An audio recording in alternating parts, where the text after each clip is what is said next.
Started. Is this too close? Too much? Okay. I'm Nancy Hilmer. I think I know most of you. If not, just welcome to all of you from Boulder, Broomfield, and all our Zoomers who are online right now. I want to first just thank Fraser Meadows for hosting us in this beautiful facility. So thank you for that, and thank you for the tech support. We desperately need that.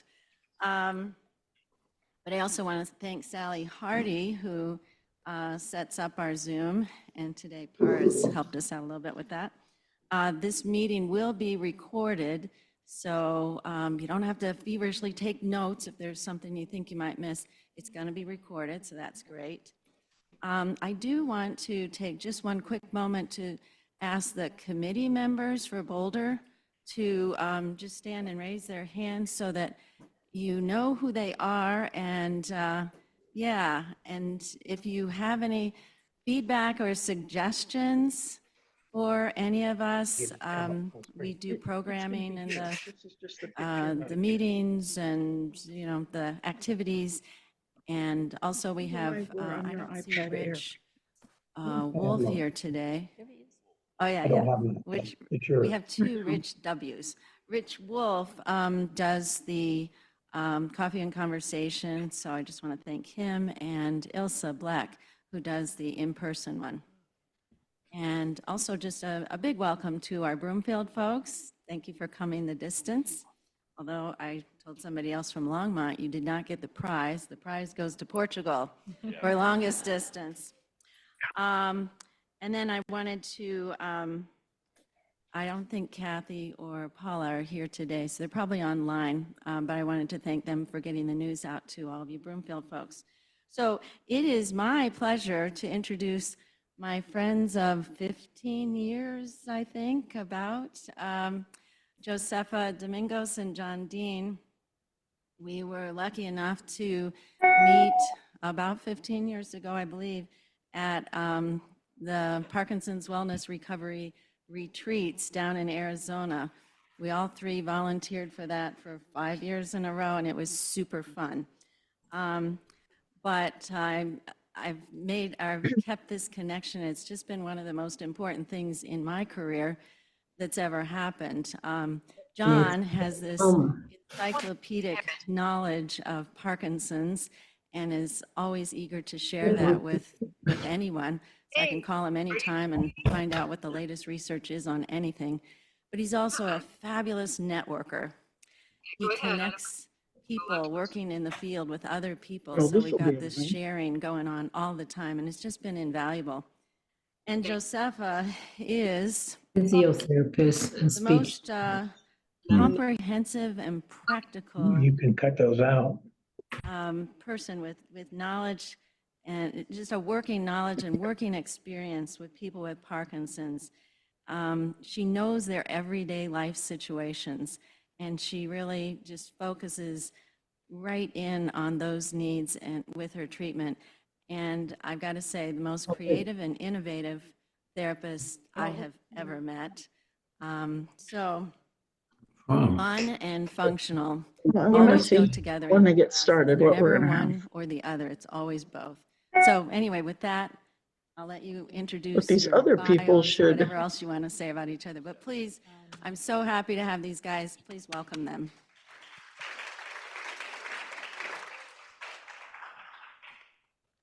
Thank you, Nancy. I think you really hit the nail on the head with Josefa having just hands-on experience, but I also say the same about you with all the work you've done in BCH and home care over the years. You're really, yes, thank you. Thank you. your practical experience is really, it speaks volumes all the time. So maybe without further ado, we'll get into this, but if we have questions, you can ask us throughout. I'll repeat them, and then we'll get into the slides a little bit, okay? All right, very good. Today, we're going to talk about a little bit about cognition. So the title today is Struggling to Concentrate, Think Clearly, or Organize, your tasks. And our goals are going to be 3 parts. We're going to have a conversation about recognizing the cognitive difficulties as they appear in your daily activities. And then we're also going to talk about how we manage those symptoms. And then at the end, we're going to talk about resources, including some local resources through PAR, through Nancy, and then some stuff we do online. Okay, and maybe without further ado, we'll get right into it here. So we'll be beginning with, how do you recognize cognitive changes, differences that happen over time in your Parkinson's? And Hi, everyone. Thank you, Nancy, for your words. I was just going to say, I think the most important message that will help people deal Do you with want to these watch them? because it's Yeah. probably the scariest topic for us to approach, is that being able to identify what is the normal process that you can expect with these changes throughout the disease versus situations where it pops up on you and it's something that is not expected, it is a problem, it is a crisis that you have to manage. And so making this clear distinguish between what is expected and what is not expected so that you have to act quickly on it, I think is the most important message that we can give you. And so what we will organize is like, let's give you a few examples about what can happen, what we know in Parkinson that might happen regarding cognition, which again is always difficult to approach because it brings on fear, but hopefully we can bring a message with solutions as well. The problems exist and we have to figure out how to tackle them. Is everyone hearing me okay? Yes, I have a lower voice than John, but hopefully everything. you want more. And a weird accent as well. I hear louder there. Okay. Yeah. And this is a question that people really, it's one of the things that people always ask me, how am I going to be in 5 years?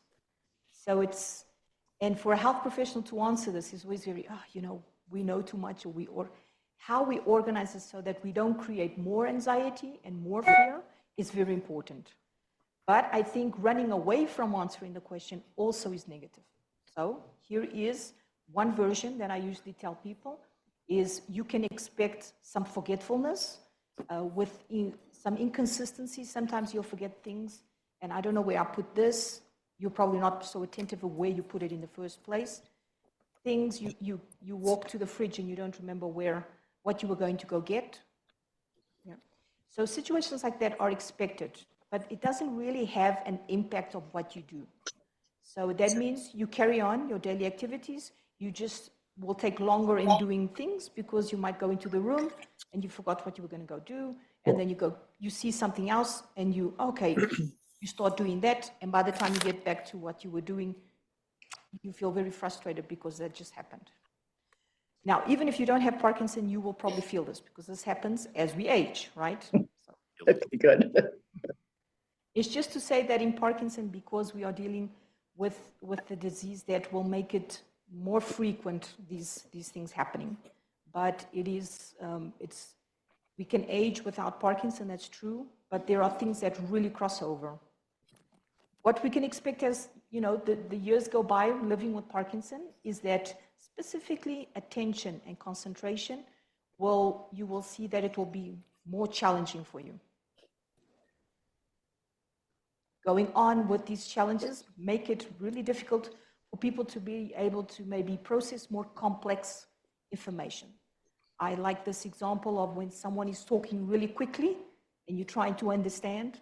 If someone is talking in a different accent like I am now, so you're probably struggling more to try to understand how I'm going to say these sentences. Hopefully I can breathe in the right place and I will get my message through. So the secret is like, if someone is really talking fast, how can we cue them to say, okay, if you say it slow, I will understand it quickly. So I think it's those tricks that we hope to share with you today, that these things happen, but we can maybe think of different ways to approach these activities. Well, I would say these challenges. When we have more severe situations, people often are very concerned that they're going to forget who they are, right? And that's a different type of cognitive problems. That's where people sometimes mismatch with Alzheimer's disease, and it's not the same thing. So the changes that we have in cognition in Parkinson, they are identified, they are studied, and they are in very specific domains. And that's what we want to share with you, because knowledge is supposed to help you fight those fears. And the first one that we can see is in language, some changes that occur in language. Let's share that with you. Yeah, just to reinforce what you said, it's really important to realize that sometimes these changes get all lumped together, and what you see in someone who has something that's not Parkinson's isn't what's going to happen in Parkinson's. It's a much different presentation. With language, I will say in particular, I wish we would have put the notes in here. Maybe can we do that real quick here? A lot of information.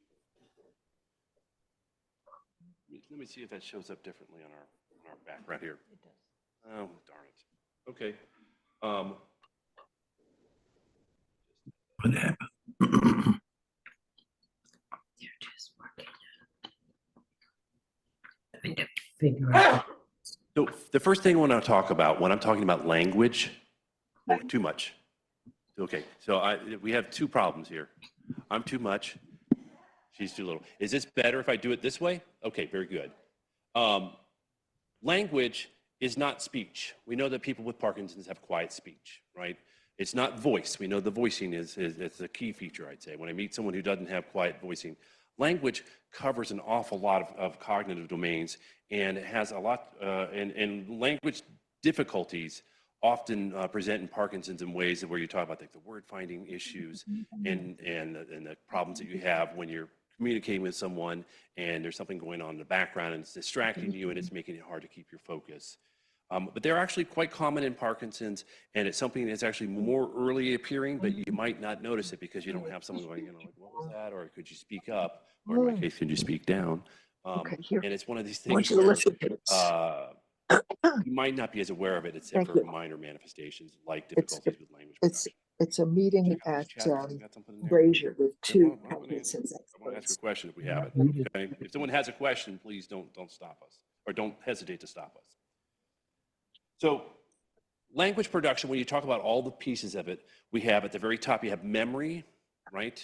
And that memory is short-term memory when I'm looking at somebody and we're talking back and forth. But it could have some more recent memory. Maybe you're referring to something we talked about last week. Don't you remember we said we're going to go to this today? We're going to go to the game today. We're going to the concert or whatever. And then it's also the kind of global memory of common experiences. So if we're talking about the election, which we're not going to do today. If we're talking about the election, you might refer back to, 72, and everyone has to remember that election in 72 or whatever it is. Then you have attention, and she mentioned this earlier, how attention really... I've been muted, yeah.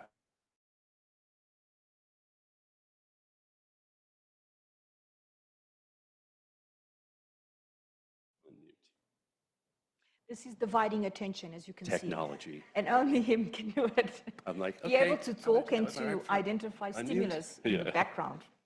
Yeah, well, okay, so with attention, and I just gave you a nice example of this, whatever you're paying attention to is what's going to get encoded. And so if your attention gets distracted while you're trying to put that information in there, it doesn't go into a place where it can be retrieved later on.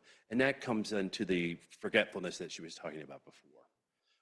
With word finding, and this is a common issue that we're going to actually talk about directly, it's much of the same thing. It's retrieving the issue, the words. It's not the problem with the words per se, it's getting it at the right time.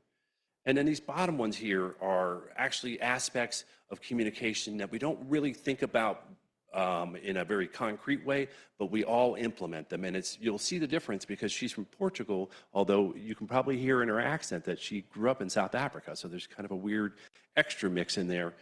The things that she does with prosody, the way we ask the questions, or if I'm going to take a break and I'm going to say, this is the most important thing, this thing right here. So I've stretched out that word, I've made it, you know that was the most important part of it.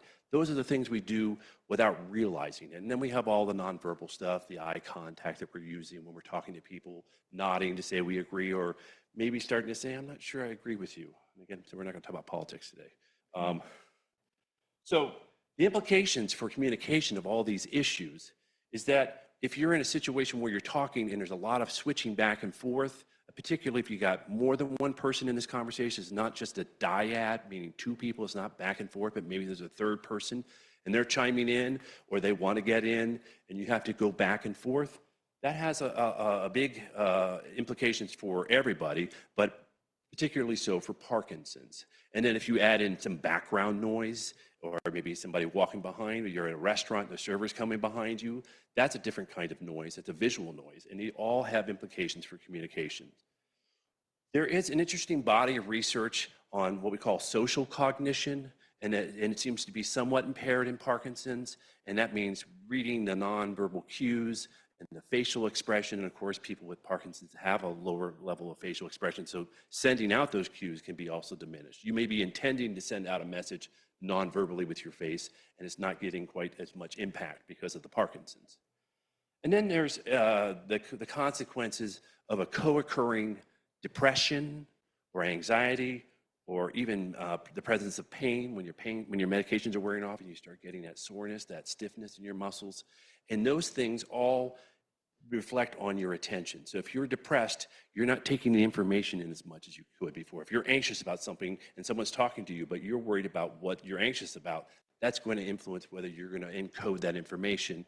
And then the pain, obviously, if you're distracted with the pain in your body.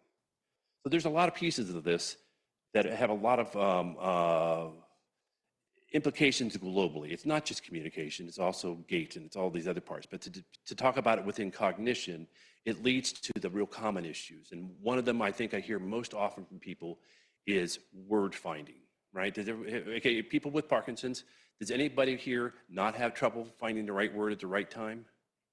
Yeah. I remember back in the days of Benzie Kluger, he had this great cartoon, and he'd always be like, I have a photographic memory. It takes 20 minutes for everything to develop, and it's like, and the thing about that is the words are not gone. They're not forgotten. It's a retrieval issue. It's how fast it happens, and this is kind of an analog for Parkinson's. I mean, what are the key features of Parkinson's? Slowness of movement, right? Bradykinesia. Well, there's also bradyphrenia. There's slowness of brain processing, basically, and that means it's going to make it harder to get the right word at the right time, especially if you're using a bunch of energy to be loud, like your speech therapist wants you to be, and people are talking and you're trying to fit in there. It becomes a difficult situation. When they look at this in the research, and sometimes research sees things that we don't really pay attention to in a clinical sense, but it's important to note is that you'll see a lot more pauses, a lot less words a minute. And one thing I want to say for people who are experiencing DBS or have undergone DBS is that fluency can be influenced by that. We don't know exactly why it is. There are really no other cognitive implications of DBS, so I want to be real careful that people don't get scared away from it. But we do find in research over and over again that the ability to pull up words, it seems to be influenced by the DBS, and we don't know why. The research doesn't know why. But again. Oh, it's a negative influence on it, okay? It makes it less fluent. And fluent means, you have like a phonemic fluency where like, give me as many words as with the letter S or whatever when you're taking the MOCA, the letter K. That's okay. That's not really language-based. That's almost like sequencing. It's in a category or within a language-related context. So, give me, the items in the grocery store and you're gonna pick out the stuff on the aisle. That kind of fluency is what we're talking about.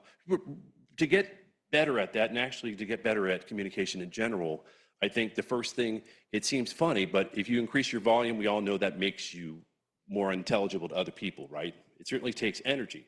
But after doing speech therapy and you're strong at that, and hopefully you're ensconced in a habit of talking louder and you strengthen the muscles, well, guess what? You don't have to spend as much energy on it. You've automatized it, and the fluency will actually improve somewhat. Now, if the fluency doesn't improve, if you're still having that tip of the problem, then you got to figure out your solutions. And one of them is let it go. Is it mission critical to this sentence that we talk about? And I know exactly the name of that actor from that TV show in 1974. It's like, no, it's not that important. Or placeholder. We'll come back to it. It's not important here, but we'll come back to it. And sure enough, 5 minutes later, that word's going to appear. And then maybe your spouse can help you, or you have little clues for like, hey, give me the look. And that means jump in and help me. Spouses, don't jump in and help automatically. Make sure you have a little system in place so that you're helping when you need it and not helping when you don't. Another thing that's really important, and I always say this now particularly, I'm a speech language pathologist. I got co-educated with audiology. That's the way we usually do it, and then the audiologists split off.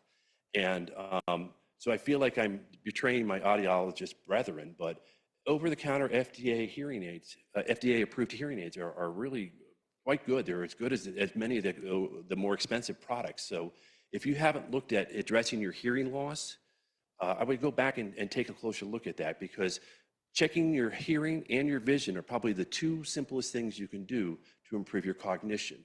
If you're not taking the information in visually very well, if you're not hearing it very well, and frankly, you might not realize that you're not hearing very well, but if I start stepping away a little bit here and it's a little harder to hear me, you use more energy. You can probably still understand me, but it becomes annoying and you're spending a lot of your energy and your power and your attention. So if you can improve that with simple tools that you can go to a store and buy, it's one of the very few light switch this will make things better immediately in Parkinson's situations that we have. And then obviously I'm an SLP. If you're not working with a speech language pathologist and you have problems with your voicing and your communication, that's a natural fit. The LSVT Loud program that everyone knows about, that was founded right over here at CU Boulder. It was one professor here and one professor in Arizona. And it has great efficacy. Hopefully you'll move beyond those programs into things that help your cognition and your communication, but it's a great part of that. And then sometimes I like certain technologies. So especially if you're at a holiday mealtime, I might have a little speaker with a microphone, and that gives you just enough boost because you got a lot of extra noise. I mean, you could try to learn to be really loud, but you know, you only have people over for Thanksgiving, you might just add a little augmented boost. And there are other tools where it puts it into your ear. I'm not going to kind of get into that, but there are other ways to improve that. I was going to say, if you feel awkward for any situation, I usually like to say, just give microphones to everyone that comes. Yes, but not me. Yes. So everyone's the same.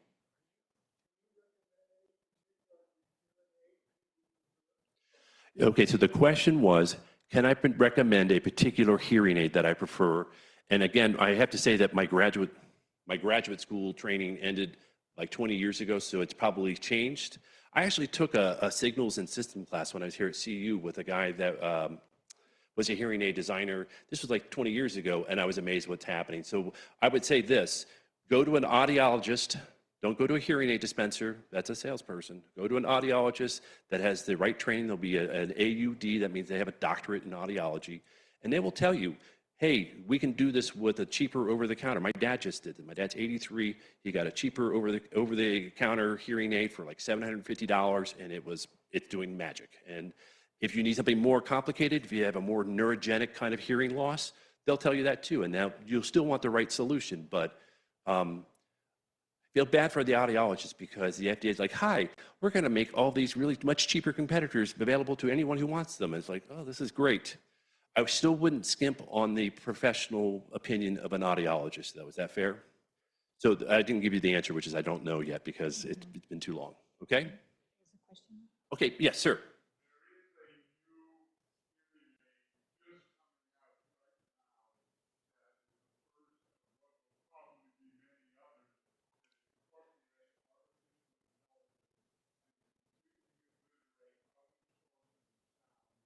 Oh, wow. Okay. Yeah, so he's talking about, I'm putting this so we have it on Zoom. He's saying there's a new hearing aid that's coming out that's using AI to provide better dampening of the ambient noises. And I think that's coming. I don't know if anyone uses AirPods. I'm an Apple person. The sound canceling for there, that's great, but you have to put stuff in here into your ears. You're talking about sound canceling with an open, that's pretty interesting. I'm involved in a couple different projects, and I think artificial intelligence for audio is really coming to bear because we can do things with that you can't do with visible things, but that's another conversation. The takeaway is hearing aids are pretty simple. It's a good fix. And again, I don't have many other things that I can say, do this and you'll see an immediate improvement. Get your vision checked and you'll see an immediate improvement. That's one of the ones. Getting to other management tips, we're in a pretty large group. We have an amazing sound system. This is a fantastic setup at Fraser Meadows.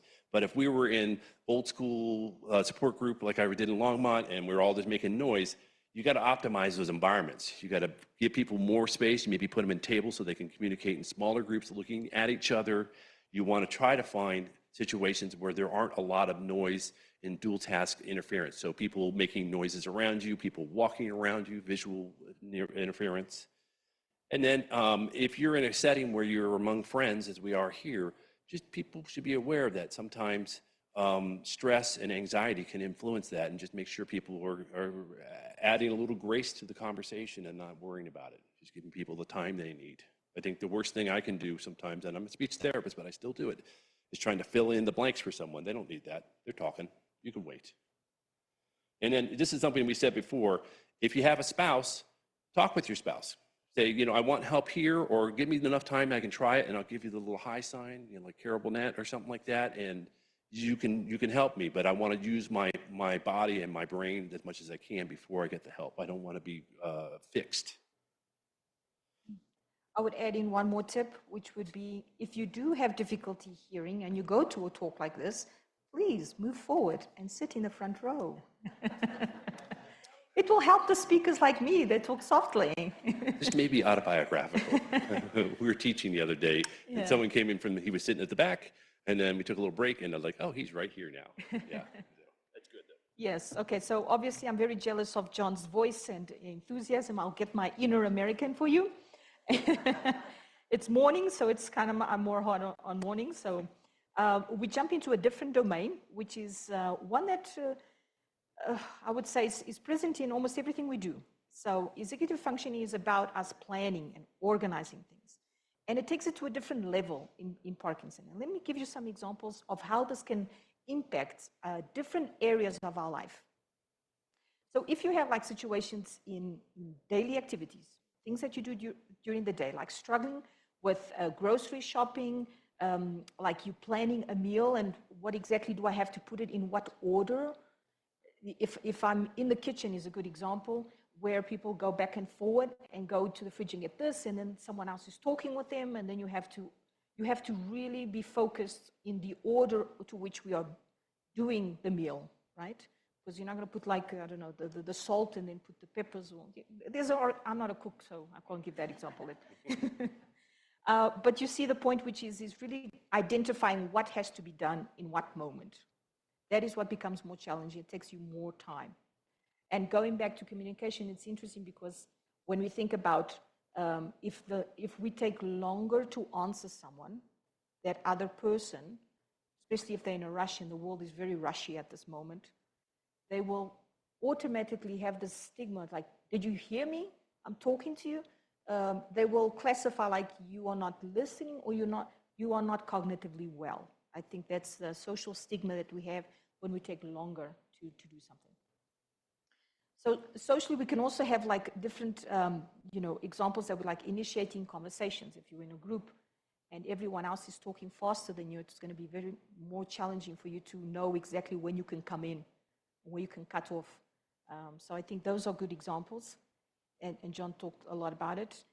In work, so if we are, having activities where we have to meet deadlines and you have the stress of your boss telling you have to deliver this and things that you used to do before much faster and now suddenly you're taking longer. And then obviously struggling also, to perform tasks that as I said, you used to do it so well and then suddenly it's taking you longer. Let's look at some of the images. So I think the classical one that everyone can relate to with or without Parkinson is the one that I've mentioned about, we walk to the fridge and we don't remember what we were going to get. I particularly like these refrigerators in the US because you guys really have a lot of things inside there. That is Nancy's real fridge, by the way. And it's enormous. And when I go visit her, I look at this and like, how do you find anything? How, and she has it all planned out. So I'm jealous. Yeah. Identified and everything. So I think it's fascinating how we find ways to be able to facilitate these activities. Here's an interesting one, which is someone with Parkinson from Portugal. And we went out for lunch. And then I was just observing how she was deciding to use her phone. So she has a cigarette. Okay, sorry, bad examples, but we have different habits. And so she's using, you see, she's using her hand over her ear like this, and then she's smoking like this. What would we normally do here? Wouldn't it be like this? You see, so sometimes it's almost like she's complicating something that doesn't need to be complicated. And the reason why is because she's resting her arm. This is my guess. Obviously, the brain takes these decisions. And I usually say it's related to saving energy, so it's almost like a lazy effect. And so she's resting her arm on her chest while she's holding the phone. And then, oh, by the way, I'm also smoking. So That can't stop. So it's, and there's an important detail that will jump a little bit forward which is the fact that by doing this, she's so focused on the conversation, you will notice that her posture, it's a pity she has her jacket on, so you don't really notice, is really being impacted. So she's really bending back as she's doing this. Okay, so you have other examples of decisions like going driving and taking a cup without a cover over it. This was fascinating. So this is actually, That's my dad, yes. I'm a terrible friend to have because as I see things happening, I take pictures so I can help you understand better these things in talks. And I was just fascinated by the fact that he would think that it is totally okay to be driving with a hot cup of coffee. And so we come to a stop and he's like taking a drink, and then suddenly he forgot what he was going to do. So it interferes, right? So it's important that these situations we make you aware of them so you'll be more attentive to how you can save energy in a more functional way. Here on your right, then you see a gentleman that I came into I work at a Parkinson Patient Association. And as I come in, he's very happy to see me as he's smiling. He has all these books and things going on in his lap. And unfortunately, I didn't videotape, I just took the picture. It was like, for him to be able to get up and say hello to me, he will have to take a decision of what he puts down first. Is it the cups? Is it the books? Now remember, we do this automatically, but now because we have Parkinson, it is a greater challenge to organize. So you might have all the books going everywhere. That would be the best option. Or, because the first thing that we might think of is the cup maybe should be the first one to be placed on top of the table, right? Well, you got that Barker Lounger posture. I mean, to do Nancy's back with the feet and the edge of the seat, I don't know how he's going to get there. So this type of cognitive domain is really about the planning, the organization, the judgment, and it's things that's supposed to be more automatic. And unfortunately, the automatic pilot needs dopamine, and when it doesn't have dopamine levels really strong, these things happen. This is another example of someone that got out of the car, and he had all these things as he was getting out of the car. So the risk, and he really had struggled to get out of the car. And then I asked him, but why wouldn't you have this all inside your bag? Why are you holding all these things? And he says, it's very challenging for me to get the things from the bag. So how would we solve this? Because he's right, yeah? It's important for us to ask people why they're doing things. I heard someone say it. Someone say better bag. Very bag, good. yeah. Let's just change the bag, but maybe with little pockets in the front where he can have one thing in each pocket so he remembers where the things are. So definitely it's just helping people recognize things in daily life and how to make it easier.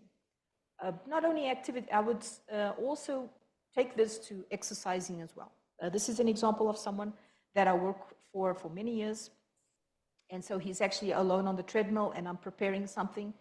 And I see him do something and I'm very intrigued about what is he trying to do. So I just take out my camera and start filming. It's okay, I know he's safe. I know him really well. She's worked with him for 14 years, and until before pandemic, I was mountain biking with him, so yeah. Yeah, and he has 22 years of Parkinson. So I think it's really nice, good examples that you are able to live well with the disease.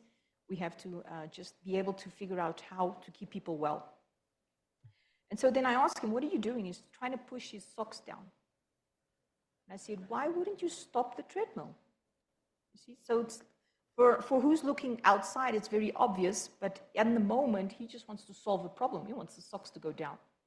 So it's just taking the right decisions that sometimes place us at risk. So this is another example of two people with Parkinson that are walking together, and at this moment, they stop talking, and you can see even on the right, the person is very seriously going up, and the seriousness means balance. So she's worried about falling, so they have a more focused moment.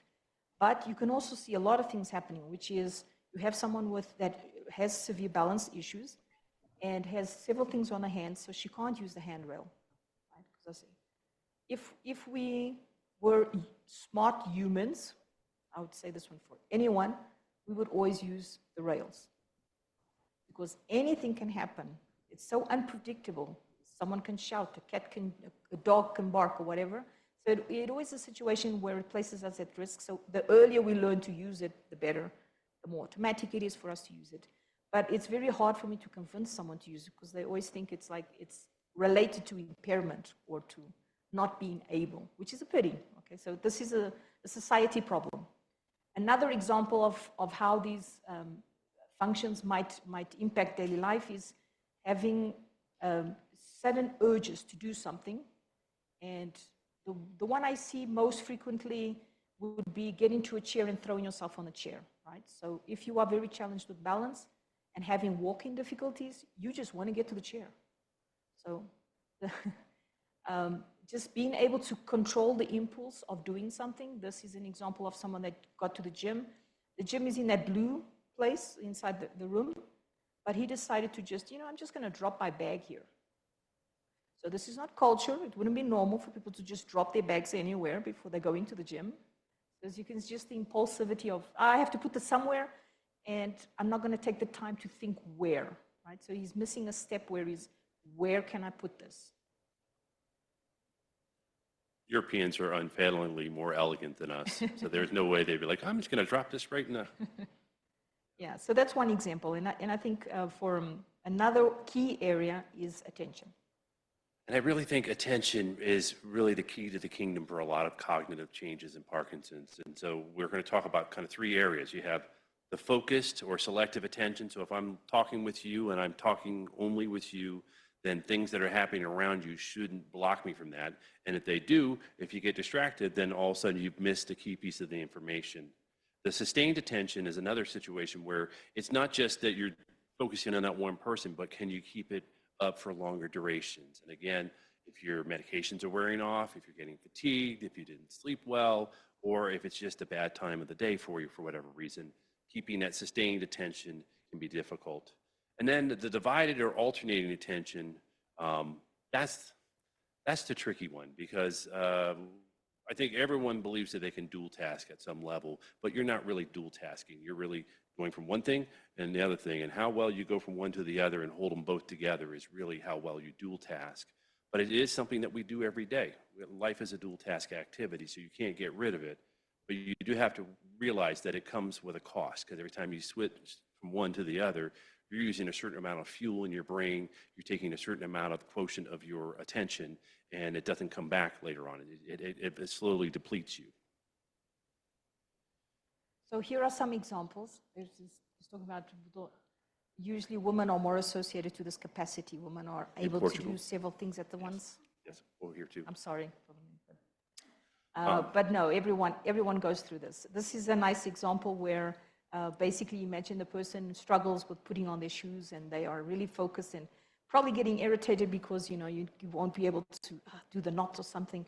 And then you have your spouse say, hey honey, don't forget the keys. And the person said it nice and loud. It doesn't matter how loud the spouse said it, but the truth is the person might automatically respond, yes, yes, yes, okay dear, whatever. Automatic responses that husbands have. You got it. Yeah. And then the information did not go in. So basically the person gets out of the house and he forgets to bring the keys. So this would be a nice example of there wasn't enough attention allocated to that information in order for the person to process it in the brain. So it's not like he forgot the keys, he didn't even process it. So it's a different twist to memory, right? Because most people say, I have memory problems, and it's most of the time it's the input that didn't even make it. So the person wasn't attentive enough to a certain thing to remember it after. You can tell it's sitting. This is just a cute example. Can anyone see what's wrong with this image? So imagine this gentleman, after struggling so much to be able to, handle and put a watch on his wrist. He was rushing to physiotherapy that day, and then he just noticed, when I noticed, oh, there's something weird about your watch today. So attention again to the detail, because you're so focused on what you are doing that you might not notice. Here's a more, so those things can typically happen even if you don't have Parkinson. Specifically in Parkinson, what the impact it has on posture and on gait and being able to stay and balance. This is where the issues are more significant, which is this gentleman. He is on a phone call. he looks, so he's very focused on what he's doing. He's even trying to take notes, but he's just talking, and he stays there for too long. By the time he is finished with the conversation, he is exhausted and has to sit down. So if we think about practical solutions, what would it be? Why wouldn't you take the phone call sitting down, right? And it seems pretty simple. So it's just helping people recognize why we are doing this, like calling attention to, I love using video because it's the best way for me not to be a nagging person and just show. It's like, what do you think we could do better here? And so it passes a clearer image. But the truth is, he is able to stand upright. He is able, but by talking at the same time, his posture becomes really impaired. Just hit on that again, because you said something really important that I hear you say a lot of times in session. If you're having a hard time standing and taking the information in, the first thing you could do, the easy thing to do, is sit down, and all of a sudden you don't have to focus on the balance as much, and now you can listen better. And that's a really quick and easy tip. And it's sometimes you'll see recently people that maybe have the disease for less time, and they're talking with someone in the standing position, which I really find horrible. I don't think humans were made for standing. We were made to move, right? So standing very long and talking with someone, and they start walking backwards. This is a typical thing. It's because you are focusing on what is being said, and so it's having an impact on your balance. An easy way to, if you are not, because people say, okay, sitting down, I have another problem, which is then I have to get up. And getting up is not easy. I like to listen why and why. Okay, so how about if I'm just touching something? So I can be in the standing position, I can be talking with someone, but all I need is to let my brain know where I am in space, and then I can let that cue help me do that function of standing upright. So we're against the wall, or just touching something will be enough. Let's see something that's very significant for Parkinson, which is obviously the walking. It's one of the areas, walking and keeping balance. And this is the effect of the gentleman. I'm asking him questions and he's talking. I don't have that volume here because he's talking Portuguese, but I'm challenging him to tell me a story. And the more engaged he gets in telling me the story, his tremor gets worse on his most affected side, which is important to know that the symptoms will always get worse on the most affected side. There's an asymmetry. His step size starts getting impacted by, they start becoming smaller. But look at this, when he's outside, he can walk, he can do it well, right? That was just the reflection of the impact that dividing his attention into what he's saying is having an impact on the way he's walking. Here on this side, what we see, because when we go out for a walk, which is one of the most healthiest things that we can do, right? Simple enough. And obviously we go with friends. And as you can see, these are 3 people with Parkinson. And we have a phenomenon happening here is when people want to say something really and be focused on what they're saying, they stop. So what you'll see is the person to be able to talk, they stop walking. This would be the most severe impact of, obviously the most severe would be falling, but here is just so you understand, I can assess how this is impacting me if I have to stop more frequently. And obviously the disease influences differently each person. So one person might not be so focused on the balance and they might be just giving more attention to whatever they're saying and keep going. So it won't impact the same way to everybody. Let's now take a moment to think that the reason why we know these things is obviously research supports the knowledge that we have about Parkinson and how it affects. And I just want to give you an example of a study that has nice messages to it. So we know that cognition influences movement. And here is an example of a study that was done with a group of people that where gait and walking was analyzed to see how it was affected when you were walking with your hands free, or specifically when you were carrying a glass of water. And what they saw was there's a clear difference, as we would expect. If you are carrying something, your walking will change, right? So that would be, this was, most of the time science is just trying to prove what we are thinking and seeing in the clinic. So this wasn't anything new, but what was interesting, oh, it's not going. When they grabbed onto the people that were walking with the tray, and now they wanted to say, so if I tell you to focus on the tray of glasses, carrying it, what would happen with the gait? And what they saw, it became even worse. So if the person is walking with the tray, his walking is going to become even worse.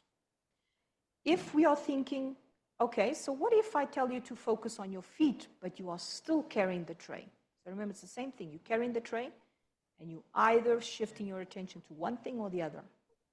When we tell people to focus on their feet, the walking became as very similar, the improvements, to when people were walking without anything in their hands. And this is amazing. So just by focusing on the feet, the person's walking improved to similar levels as if he had nothing in his hands. Without spilling anything in the tray. That's a key part of that, Yeah. but yes. Yeah, the wife will be angry. Yeah. Yes, so I think these type of studies really carry over messages. And so what we think is just alerting people that what we think will really matter. And if obviously your spouse and you, the most typical scenario is people are walking in the home with something and the family will turn to him, don't drop that. This is the most normal thing that we would say. You might want to reconsider what you say and focus on your feet, because the grasp is there already. Our hand function is influenced by what we are thinking, where we're focusing our attention. So the walking will be normal, or at least it should be, according to science and obviously by my clinical experience as well. So hopefully this message goes up. I think there was a question. Sure.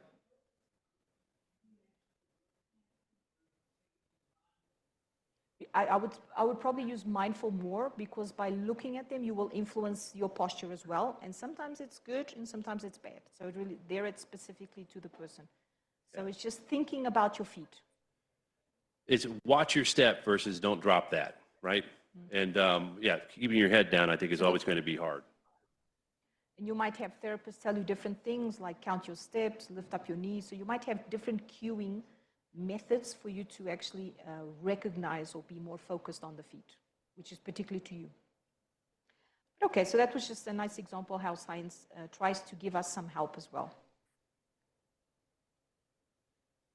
Changes in vision are pretty common in Parkinson's, and again, we don't quite understand everything, but we know that dopamine is involved in the rods and cones of producing vision, and it has influences on color, and it has influences on contrast sensitivity, people talking when they're driving at night and they can't see the differences between the different shades of gray, and even when you recover, when someone's got those halogen lights on or they have their brights and it doesn't recover as quickly. It can also have implications on the cognitive plane when you're trying to actually organize and read information on a map, or particularly, like I'm terrible with Google Maps when I'm in, and I always have to look around and make sure I'm going the direction it tells me. And it could be also something where you're planning distances or planning how far it is, even when you're walking. Over the weekend, someone was talking about asking people to count or estimate the amount of steps they're going to go, and it was always off, but once they figured out how to estimate it, their gait improved, and it's one of these kind of mismatches. There's a lot of miscalibration in Parkinson's in general. That's why voice is often very quiet, but you feel like you're talking loud enough. And when they make you talk louder, you say, well, I'm shouting. And you're like, no, you actually sound great. But that's one of those kind of miscalibration things. And it happens also with the visual field as well. And then, taking in the information, again, this is where the attention comes in. If you're taking the information in, but you're not attending because you're also maybe avoiding something on the street or someone's talking to you, you're not going to remember that information very well. So this would be examples of how we have to analyze information where we are in space. And the real impact in Parkinson is, for example, if we're managing small spaces at home. And our houses in Portugal are much smaller. I'll finish the video. Yeah. And so when we think about all those difficulties that say, oh, I have difficulty being in small spaces, or even I know you guys have nice big houses here, but for example, COVID made us stay in the home more, and people really got the perception of being too closed, because because we need that space to calibrate us. And so the difficulties that you typically see about, going about in the house and having planning on how many steps I need to get to the couch or throwing myself on the couch, as I was saying earlier. It is about this capacity of me being able to analyze how far and how I should place my feet to be able to accomplish the task the better way. Question?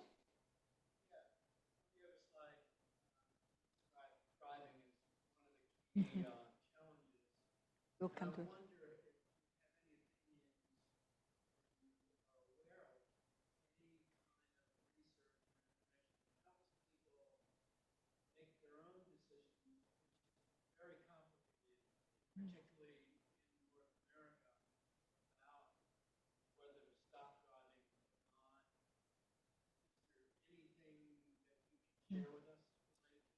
Surely. There are actually clinicians that will do a safe driving evaluation. And I've been out of the country for a little while, but Spalding had a great one. I think there was one up in northern Colorado on 25, whatever that big, beautiful facility is. I'm looking at you, Melissa. Do you know anybody? Okay, yeah, making sure. I don't want to put you on the spot, but there are.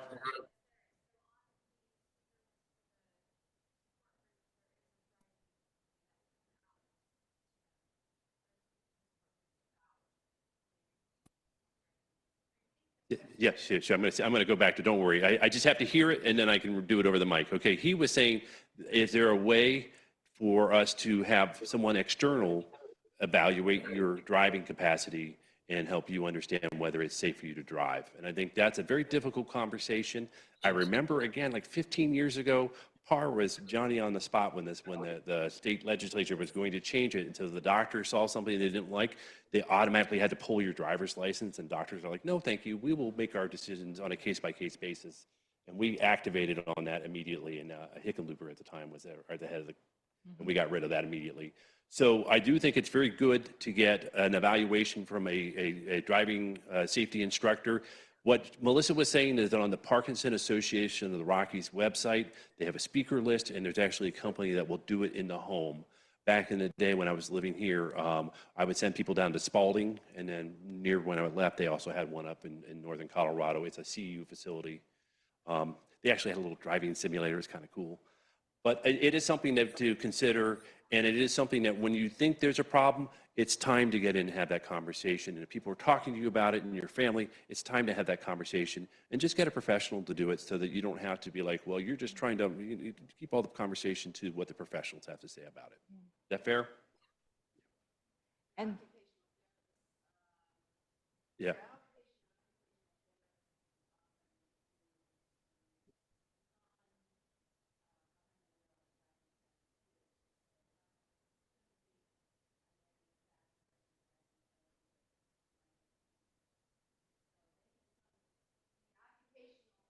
I'll repeat it here when you get done.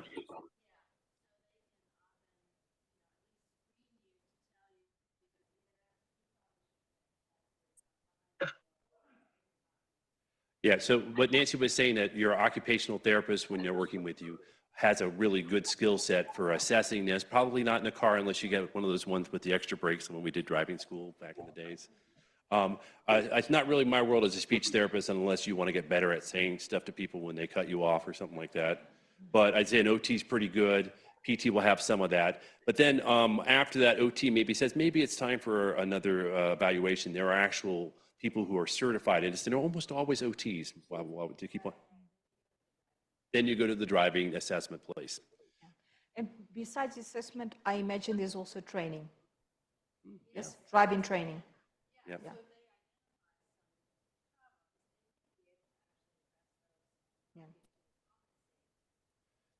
That's why I think it's important for us to understand the problem. Because there is research showing that just listening to the radio will interfere with your attention while driving, right? So imagine what talking will do.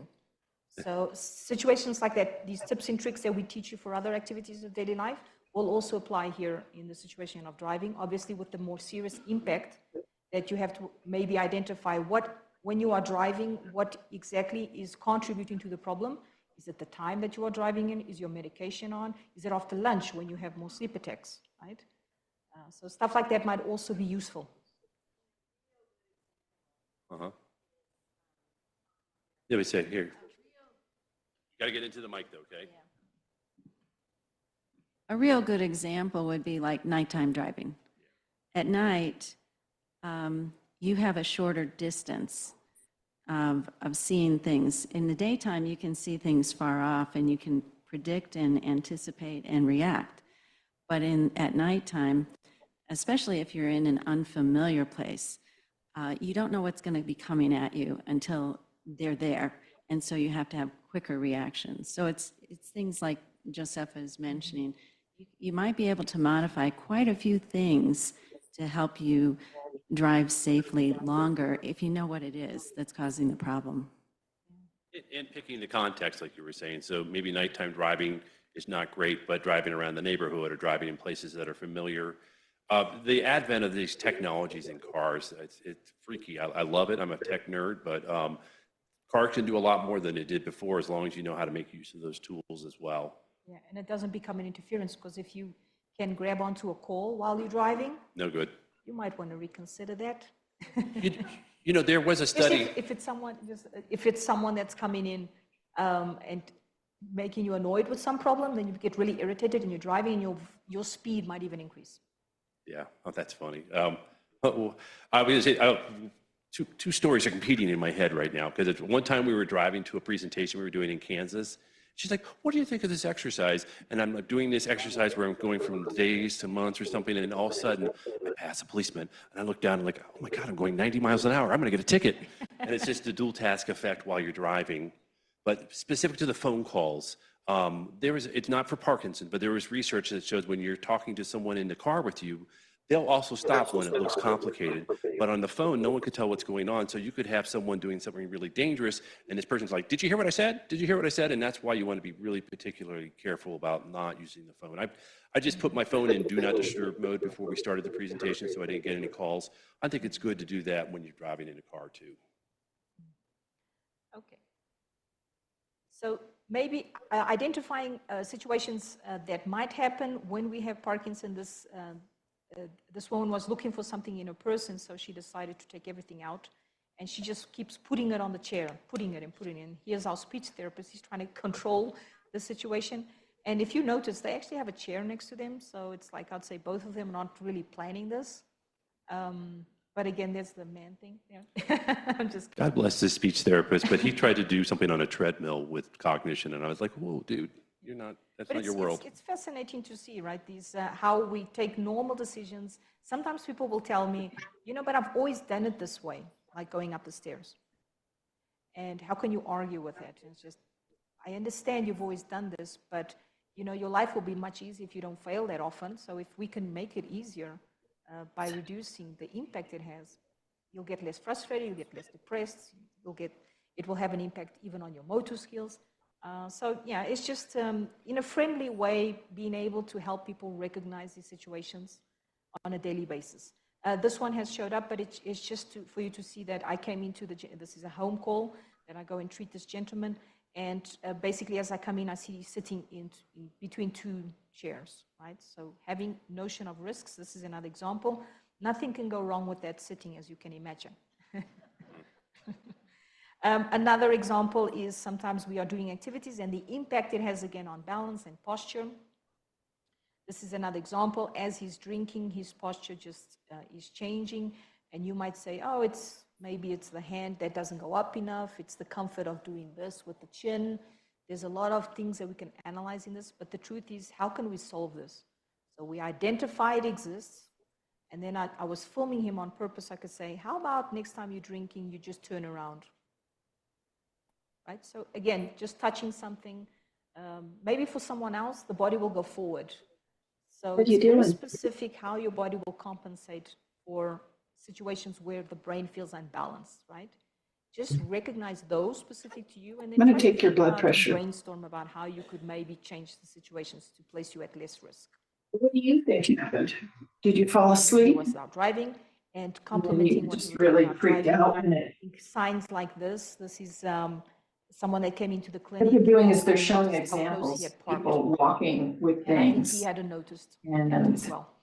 things that are just super, super It's the moment dangerous, or not, again, is the quicker we which find they say are problems, very, also very we can common. also focus on solutions. Yeah, I'll say too that importance of sitting when down you're while looking you're- at cars, so if you're over Anything that's somewhere, gonna hurt the you see little balance. scratches on the panel, especially the parts that In your stick out a case, little bit, that's then- usually an early warning sign that you're seeing somebody maybe misjudging the distances. Here, I don't even know what that would look like. Although Lisbon, I have to say, if you want to live in that town, you have got to be able to parallel park. Yeah. I mean, you're really. Okay, how's everyone doing? All okay? Yeah. Yes? Yeah. Are we stretch out and move? Yes? Okay, so we go to our second part that we were talking about. So these would be changes that we can expect. If we know exactly in what situations they happen, we will look at them in a different way in order to treat them, right? Normal, gradually appearing. And that's how it's supposed to happen. Unfortunately, there are situations that run out of our control and what we call acute changes in cognition and also in our movement. That is the most well-known one, is like when people feel their medications are not working, then their symptoms seem to be worse, right? So either it's your tremor, either it's you being more slow, or you feeling your balance is affected. But we do know as well that when there's crisis situations, in the cognition is also affected. So you might have more difficulty focusing if your medication is not working. So specific fluctuating behaviors that you can have through Parkinson that make it even more challenging.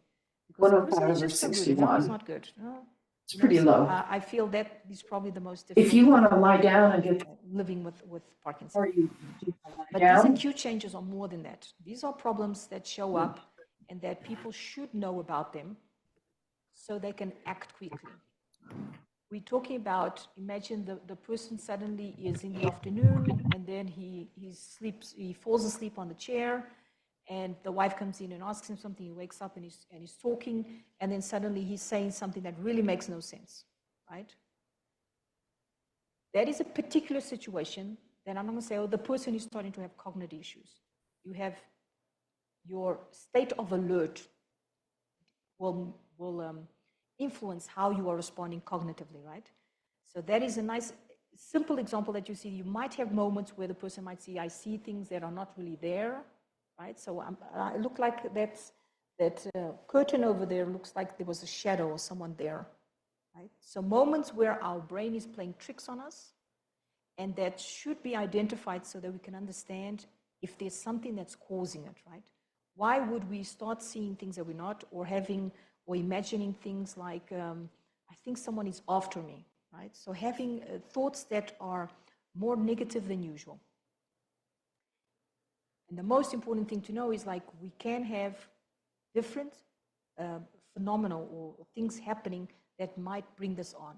I will give you an example. I had a person with Parkinson that was complaining of excessive saliva, and the neurologist prescribed him something for him to medication. Probably like a trihexyphenidyl or something like that, yeah. He would know. Something that's an anticholinergic that will slow you down quite a bit. It'd be Yes. like taking like a, what's the antihistamine we use over here all the time? Benadryl. It'd be like taking Benadryl. Yeah. So he goes home and suddenly he gets into his house and he's seeing all these people inside his apartment, and he's finding this strange because it's not, he's usually a very lonely person. He doesn't have anyone over. And so he starts having a panic, and he calls me and is like, oh, but have you done anything? The first thing to do is to identify, is there something new? What changed? Why do you think this is happening? And then he told me about this medication. So why didn't you contact the neurologist and try to get an answer about this? And luckily in Portugal, people actually have access to the neurologist really quickly.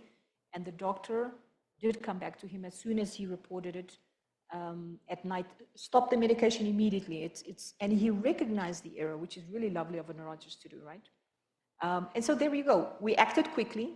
We didn't allow the brain to continue playing games there with the gentleman, and the problem was solved. But imagine if he didn't have that information and he would wait until the next consultation, maybe 3 months after, 6 months after. Can you see the impact and the relevance of this? If we are able to identify something that's not supposed to be happening and to act quickly on it, I think is so critical for us to be able to manage and keep Parkinson well. Yes.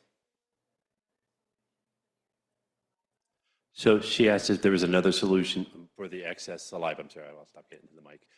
So typically now, I'm a speech therapist, and we would initially, back in my initial days of working, like in 2007, 2008, I would definitely work with someone and try to help them manage it. But that takes a fair amount of memory. And at some point, the doctor would move to a medication that might dry things up. Hopefully one that doesn't cross the blood-brain barrier. So like glycopyrrolate would be one, or the atropine drops that you take. But I have to say this, and I hope a speech therapist doesn't come here and shoot me, but I've seen pretty good results with some of the newer versions of the Botox. And I think that anymore now, I think people are going to their doctor and getting a botulinum toxin, and it shuts down the glands. You have the parotid glands usually, and sometimes you'll do the submental glands like that. And that seems to be as effective. So I'm not here to protect my profession. I'm just saying that I think maybe in the last 4 or 5 years, I'm seeing people start with the Botox or get there earlier. And what I do would be attention-based. And actually, there's a really interesting little company in the UK that made a little wearable that you could wear on your wrist, and it would buzz every now and then. It would remind you to swallow. Or I'd have a wearable you put on your shirt and it would beep. I could tell when people in a conference were wearing it because I could hear that beep, like, I know that sound.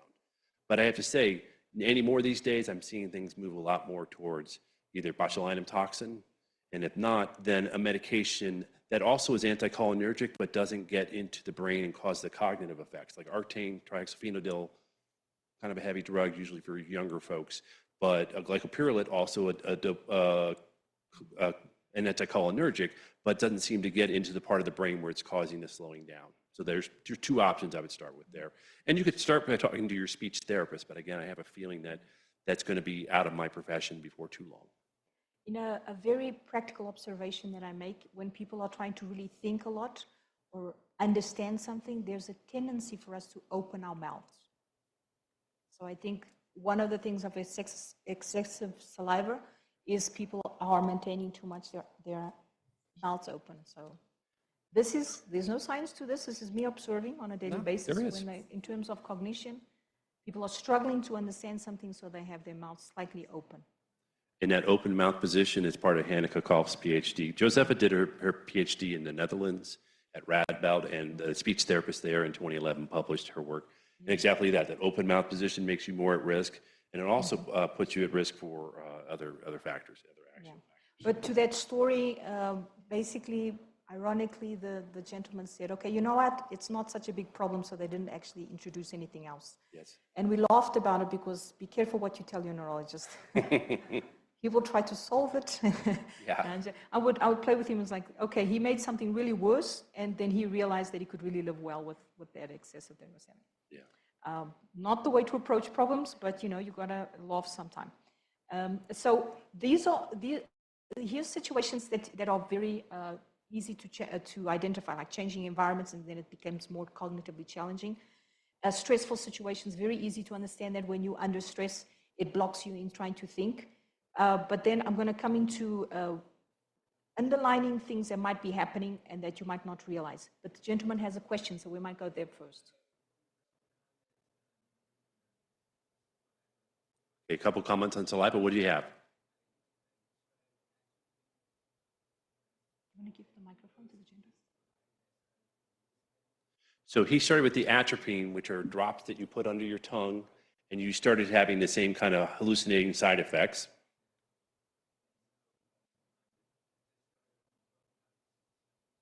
Yeah.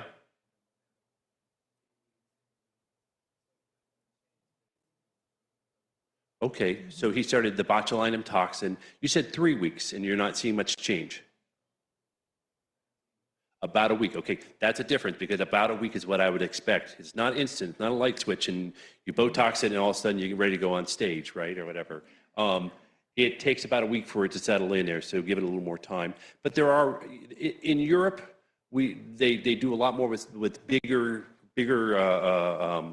glands that produce the saliva. In the United States, they usually do the parotids. Do they do one under here, or they do it just here? Just there, yeah. And that's pretty common in the US.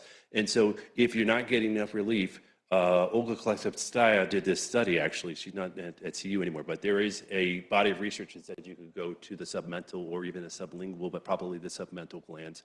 So if it's not working, go back to your doctor and say, give me more, and maybe in different places. Don't do it too much, though, because if you overdo the Botox, and actually an adverse event of that study was that you could get dry mouth, and dry mouth will definitely influence your ability to swallow. Okay, Yeah. so going into specific things that sometimes people might not recognize so easily because it doesn't bring on other symptoms, which is urinary infections. Most common. UTIs, urinary tract. And the person suddenly wakes up in the morning and says, I can't walk today. And I say, wait a minute, this is not, Parkinson is slow progressing disease. This is what we know. And so when something like this happens, it's like, there must be a problem that is causing this change, especially when it's so sudden. And that one usually, or respiratory infection, a dental infection is enough to provoke these type of situations of hallucinations and stuff like that. Okay, so I think it's important for people to recognize that. And the key message is this knowledge is not supposed to scare you. This knowledge is supposed to help you try to look at something new that happened and relate it to something and get some help as quick as possible, because there might be an immediate solution, and dragging it is usually what impacts negatively. And that happens so much in healthcare settings that I think it's like, oh, we'll let this sit and see what happens. We'll wait a day or two. And sometimes you can solve it faster. And if it's something more serious, if you don't address it quickly, it becomes something that's harder to fix. So it's one of these things where I think generationally, you're all pretty tough. You're all willing, like, well, let me see what happens. Let me take a nap and see how I feel. But if something's changing that quickly, almost always it's an infection, but it could be something else, and start to be aggressive about that, and don't tough it out and wait to see that it's so bad that you actually have to go to the doctor. Because again, Parkinson's is slow and gradual. Sudden onset is a call to the doctor for sure. Okay, so if we go on to our second, just a little, we have been touching upon some of the solutions to these problems. Again, just like any other symptom, cognition, the same approach. I identify why it's happening and see what I can do about it, being very practical. And let's just share with you maybe how would I organize myself in terms of if I feel that I'm having some cognitive changes, what should I do first, right? So just having a mental plan, and this is a suggestion, is from us, is obviously what we just did, which is to learn to be able to recognize these issues and to be able to monitor them as well. A simple way for us to identify the changes is just the person perceiving that they're not following things as quickly as they used to. And this is actually being researched. So just asking yourself a simple question: do you feel that your memory and thinking have gotten worse? Was actually studied to show that it's a simple enough question to screen for cognitive difficulties. Obviously, we can have neuropsychological testing if you have access to it, if you're really concerned about it. Sometimes the neurologist might refer you to one to be able to just, and that means it's a whole bunch of cognitive tests. It's quite difficult to endure because it's a long time of doing cognitive testing. So I think This is when you're not. it's not something that we tell immediately for the person to do, because people have reported so much how difficult it is to do. Yeah, this would be a quick screen that your doctor could do in the offices, the Montreal Cognitive Assessment. So Yeah, so practically it's like identifying, recognizing. Hopefully we helped you with that today with the information we're sharing. And the second thing is to really recognize, is this something that is happening, so it's an acute problem, or is this something that is expected to be happening? So normal cognitive changing versus acute situations, and that's what we approached. One thing that really helps us control symptoms is to try to reflect about things that make it worse and things that make it better. Things that often make almost any symptom in Parkinson worse is fatigue. So if you're overworking yourself, here in Colorado, I can say over-exercising. Because you not guys in Portugal. do a lot of exercise. It's wonderful to see, but maybe exertion too much. But so fatigue, if I've had a really bad night's sleep and I'm feeling not as well as, and then I still go do the same things the next day, you might want to reconsider that strategy. Medication maybe for some reasons not working. Sometimes we don't know why, you know. Sometimes we do. We had a nice steak at lunchtime and then suddenly the medication is not working so well because of that known interference over medication and proteins. Or things, so all these can influence your cognition, right?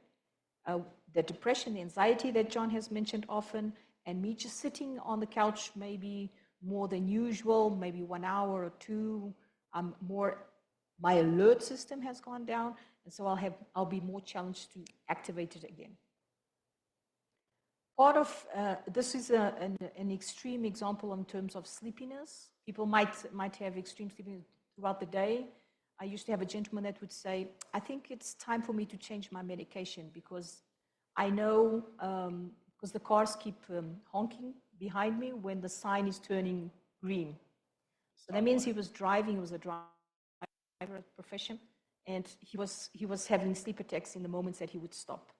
And I would say extreme would be you eating and talking with someone and falling asleep. But if you have just had a meal and you sit down on the couch and you're just watching TV, it would be perfectly normal for you to sleep, right? Anyone with or without Parkinson will have that sleepiness. So just figuring out what is too extreme. One way for us to be able to also focus on solutions is to understand what makes it better. So making a better socialization. If the person is having a moment where he's more anxious, or even in that situation, severe situation of seeing things that are not supposed to be there, and your mind is playing tricks on you, if you can quickly distract yourself, it usually reduces. So just by moving, getting up and moving and walking a bit, that situation usually responds well, and the hallucination goes away. Okay? It's important to see that we have to also be able to train things, because we can't run away from our daily activities, run away from doing two things at once. It's not possible. We have to be able to walk and talk. And so by including this as training is also part of the solution. Oh, yes.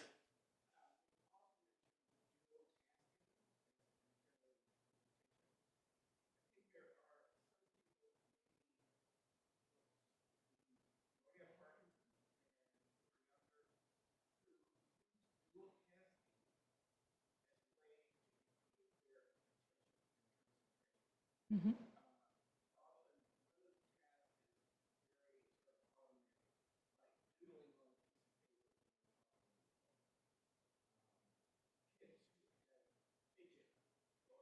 Yeah.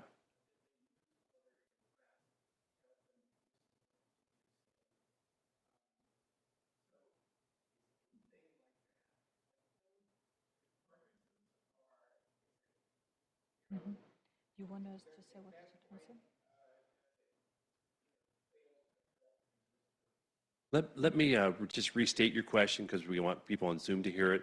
You're saying that people will sometimes dual task, like absent-mindedly doodling while they're on the phone, or the kids using the fidget spinners. I don't know if that's still a thing, but I had one from a conference a couple of years ago, and it's a way of kind of occupying something to give you a better cognitive focus. Is that what you're thinking? Yes, and I would agree with you, because it is like we're doing this and we're on the phone. Yeah. Or by using our hands, or even if we like eating a sweet or something, it increases the sensory information to your brain. It will help you focus more. So in those cases, when it does facilitate, it's not being a distraction, it's a facilitator. It's just helping the person keep focus. It's an adjunct. But when we talk about dual tasking, and we're going to talk about it a little bit more when we talk about resourcing, the training, you think about two tasks that have pretty important functions, and then one of them has to become secondary in order for the primary one to be done properly. I'm thinking like Tara McIsaac's definition of 2013 or something like that. So what you're saying is absolutely correct. We're kind of hitting a different topic here, but it's possible. No, it facilitates. It's in this case, real. it facilitates the action. Beneficial. It doesn't interfere with it. Yeah. And in Parkinson, the relevance is because it's interfering with balance, posture, gait. Yeah. So it's interfering with more automatic things.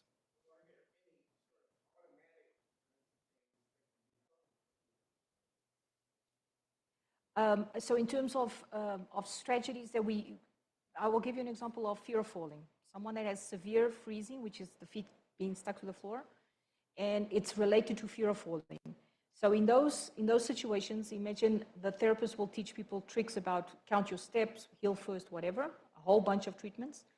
And in my personal experience, if I give them something else to focus on, just using that distraction, like if I say, so tell me about your daughter's wedding, and suddenly the walking becomes better. So yes, it is possible to use in specific situations where you're actually using a distracting task as a way for you to facilitate movement. So it can work both. It can make it worse, but it can also make it good in certain situations. Okay, and you also have a question?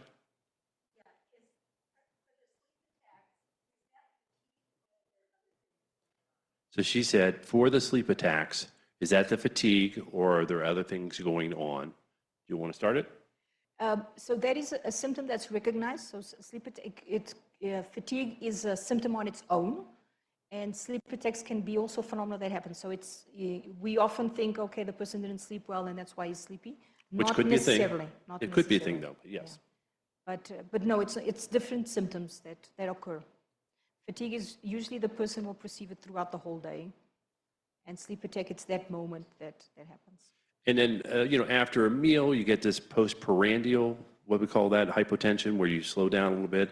Certain medications, particularly certain dopamine agonists in the higher doses. So when I see someone on ropinirole in a lower dose, don't think about it. But once they start 22 milligrams or something like that, then that's something more they should be aware of. But the doctor's aware of that, so they're going to handle that with you, right? But if you are dealing with sleepiness throughout the day, and again, coming to a very practical view, if I'm having a conversation with someone, I'll probably stand up to have that conversation versus what we said before, if you're dealing with balance issues, you might want to sit down to have a better conversation. Yeah. See the difference? According to the symptom, then we can just play around with the strategy. Okay, so going on to, I think, something that's very logical, and we can obviously speed up on this one, which is having nice, healthy diets and exercise and sleep are the key things that are considered lifestyle choices that are more healthy. And you are living in a part of the country that is considered very, very healthy, so I won't even go into that. The only key message is try to just figure out how many hours are you, or minutes in your case, are you sitting down during the day. We're already committing a crime here by being 1 hour and too much. But just to realize that can be your reference. How many hours am I spending during the day sitting down? What's the target? We don't have the answer yet, because we have for exercise, we know how many minutes, but we do know that it's related to, like, if it's more than, we do know the risk of, if it's more than 2.5 hours per day, you have greater risk of mortality. For the whole day would be the 12 hours. Yeah, aggregate wake time. That you wake. So 16 hours in a day or 14, or however long you're sleeping, 2.5 hours greater than that seated is a higher risk for mortality. But it was general references, because I think it's where are you at baseline, if you can just reduce that for you, right? So imagine the person at this moment, how many hours are you sitting down? Are you able to reduce that? I would personalize that a bit more than give you concrete time to do it. I hope that's okay. I will say this, that on various devices, there's little reminders to get up and stand up. And when that first happened, I was like, I'm going to turn that off. That's a distraction. But I find that every time Apple tells me it's time for me to stand for a minute, it does actually help me kind of reset. And when I come back, I'm more focused. And it's just a minute. So we talk about exercise snacks. Sometimes just a standing break like that can help you. Yeah. So I feel like I should tell you all to stand up and sit down right now. Feel free to move around, please. Yeah. I know how hard it is for talks, but we're almost finishing. So basically, obviously, there's pharmacological interventions for cognition, and this we are not going to approach, as you can imagine. This is very individualized, and it's also always something that we say, talk to your doctor. So even if you were, I'm taking A, B, C, D, it is a very personalized recommendation. So that means we just want you to know that there are medications that help, and there's also what we call non-pharmacological interventions, and this is where you have so many options at this moment, and they are considered as medications, so it is important for us to know it. I think we have so many options now that people are even confused about what makes sense, so let's try to see specifically in the non-pharmacological world what would help you improve your cognition. So we have either cognitive training with either an occupational therapist, a speech therapist, or a neuropsychologist, where I come from. And that means it's usually based on paper tests. It's not tests, it's like training and you're writing. But nowadays, people also use a lot of technology. So you'll have those, I think it's this one. Sorry, I can't remember. No. So you might have the therapist now will use a lot of technology to do those games and those exercises, those cognitive exercises. Kind of looks like Lumosity or something, but with a screen or a touch screen, or I saw Nancy using the Blaze Pods, so a lot of ways to add that in there. There is research to support its usefulness in improving cognition, that's true. The hesitation that exists at this moment is that maybe it might not transfer so well to daily activities. So I can get better on a Sudoku, right, the game. Yeah. Sudoku? Sudoku, oh, sorry, my accent. Sudoku? So if you do it every single day, you will get better on it, but it might not actually improve for you to be able to make a decision on how you're going to sit or talk and walk. It's like doing a crossword puzzle or something like that. Those are good for entertainment and stimulation, but the applicability of doing that and then saying I'm going to be better at remembering what I was going into the room for when I came there, or remembering to pick something up at the grocery store or whatever. That's it. Although I can point to a study of doing the Sudoku from like 2006 and Frontiers, and I'm just saying there's better ways to improve your cognition than doing those cognitive games. And one way which has also had a lot of research to support it is aerobic exercise, particularly in the world of exercise. Which is interesting because now we're looking at what type of exercises might have what type of cognitive improvement in those domains that I told you. So global, we know that aerobic exercise, coordination exercise, resistance with strength as well, all of them will improve global cognitive function. But there's specific types of exercise that will improve more the memory and the executive functioning, the working memory. You go into the fridge and knowing what to get, for example, right? So it's interesting just to highlight that the researchers are looking into this so that we can guide better your exercise choices. But for now, there's something that you will all be already aware of, which is combining physical exercise with cognitive exercise. And the combination just mimics real life. So if you have things like this, you're walking and you want to improve your walking, you go to a physiotherapist. You want to improve your talking, you go to a speech therapist. And then if you could have someone that would actually put those pieces together, right? Luckily, this is an area that is part of all the professions at this moment. It doesn't belong to any specific profession, which means all of the therapists that you enter in contact will already be adding in this cognitive challenges to whatever they're doing. And that may look like activities like this, where in this case, I'm creating a home program for this lady because I want her to do something safe at home. She has freezing of gait, and so I'm just like, I want you to train going from one chair to the other. Each chair has a number in case you haven't had contact with this type of training. I'm just giving you an example. And on each chair, she has a different exercise that she does. So instead of being in the same chair and repeating 10 times the same movement, I'm just creating variation in the type of training that she's doing. And I'm making her think more about the changes that she's doing. Right? So it's just an example. And again, I'm sure the therapists you work with will already have this incorporated. Or you might maybe think of things like this in the gym where people are being challenged with weird type of activities, especially in the boxing. I beg your pardon. The boxing is a good example of combining cognition with movement as well, where you have to learn those sequences that they give you. But there's different ways to do it. So maybe if I say an odd number, you're going to kick with your right foot. If I say an even number, you're going to kick with your left foot. Instead of me telling you to kick 10 times with your right foot and 10 times with your left.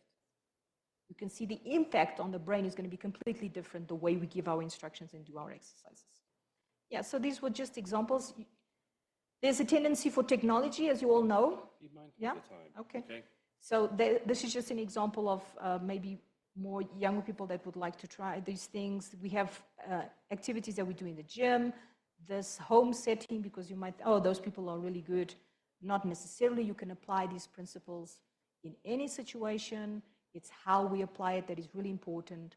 It should never make anyone feel uncomfortable because we all have different types of being able to process the information. So if at any time someone is making you feel uncomfortable with these exercises, it's not you failing, it's the therapist that's failing, okay? Because they are failing to see the negative impact that this is happening. So just tell them, okay? Protect yourself from that. Yes, so in the home setting, obviously you also have technology, and we're just gonna quickly. Okay. share some ideas for Yeah, you. and it's just so that you have resources that you can go to because obviously the Parkinson Association, the Rockies, has a number of classes that they provide, but we know someone a little closer, so we put something in person here. You might be familiar with this person. Yes. She has activities that she does like this in a Zoom class that she does, as well as she does it in person at the Louisville Recreation Center and the Broomfield Recreation Center. And Nancy's easy to get a hold of here, so I'm going to keep going through this just in the interest of time. Yeah. But a nice in-person class with someone doing dual task exercise is always a lot of fun. We do a number of programs for different nonprofit entities, and so we'll do a program online where we're using the, it's just taking a second, I think, yeah, you got it. You're right. Yeah, this one's really specific to combining cognition and movement. Yeah. And it was quite a challenge to put together, but it was just a way for us to be able to provide that resource for people.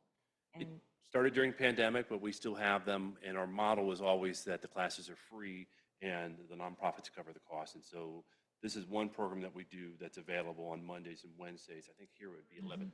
It's, well, we'll probably have to give it in the resources, but it's with a group in Virginia called the Young Parkinson and Movement Disorders Center. Again, Nancy, I'm going to make you be our resource for that.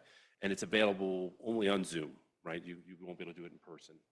We actually do it from Portugal. We do it from abroad. We also do a version that is not quite as intensive that I lead, and it's more focused on the speech. And again, we do this also for ANOVA, but as well as the Northwest Parkinson's. Similar, is that I'm not going to, it's similar using the backdrops in a dynamic way to add the cognitive load. And then this is us doing the 5 vowels with different sounds. But again, just to respect everyone's time, I'm going to go show you the other options. Josefa teaches a number of Zumba Gold for Parkinson's. They are a ton of fun because it's not dancing; it's more like purposeful movement, and it's a good activity. yeah, and I think dance deserves a highlight here, which is it is actually one of the types of exercises that most showed in research improvements in cognition. So it's just being able to quickly change and follow the movements that are being done is more similar to the quick changes that we have to do in the streets when somebody says, now we're going to the right, now we're going to the left, now let's go forward. So yeah, hopefully you can all, that's accessible to everyone. And just earlier this year, we started teaching an online boxing, a virtual boxing program, where we're doing the activities this way. And then this one has us doing patterns, the different patterns of boxing, and now we're doing a fluency exercise. So the word finding problem, now we're looking to name all the organs we can in 15 seconds. And there's a lot of boxing stuff like this. And again, these are all available for free. We like this model where we bother the nonprofits and we say, find the grant and get us going. And that's how we make it accessible. It's great too if you have difficulty traveling or transporting. And that's another reason why we like it.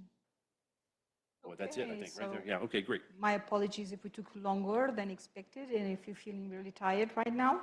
Yep. But Hopefully some information was useful. I always like to ask people if they have questions first. They may have anything we didn't answer? On the Zoom with these questions.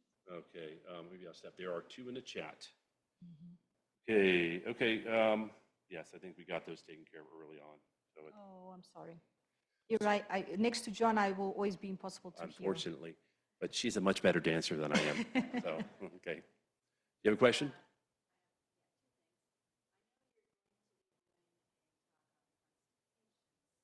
Yes.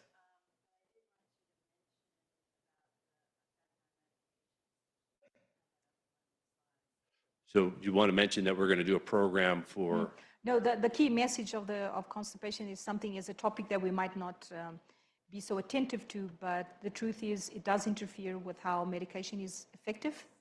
And so sometimes the medication might be taken and it gets stuck in the gut and it's not able to be absorbed. So you might not automatically relate it to why am I not feeling so well, and obviously relating to today, it might have impact on motor or cognition just because your medication is not working well. And the reason is constipation.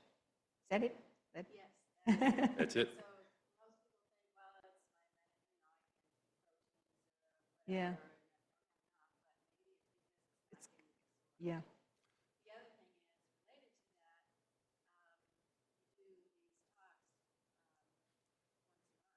Yeah, for ANOVA, actually Nancy joins us for the ANOVA session that we do for care partners. That's on the second Tuesday of the month. I believe it'd be 2 p.m. here, or 12 p.m. here. 2 p.m. over there? 30, yeah. Again, I think Nancy, what we'll do is we'll give you the list of all the links. And again, these are all virtually available. They're always free. And again, with Nancy and Josefa, it's like the collective 60 years of clinical experience, it's really hard to beat. So, okay, guys, again, I think I just want to make sure we don't overextend our time here too much. If anyone has anything else you want to catch us with on one-on-one, I'm happy to talk. Obviously, I'm a speech therapist, but you can also ask Josefa questions. Okay, thank you for coming. There we go.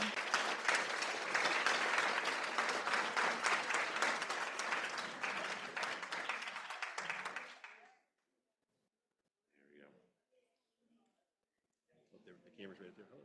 Oh, she's there. It's Janet. Should we stop the? Yeah, maybe we'll end it there.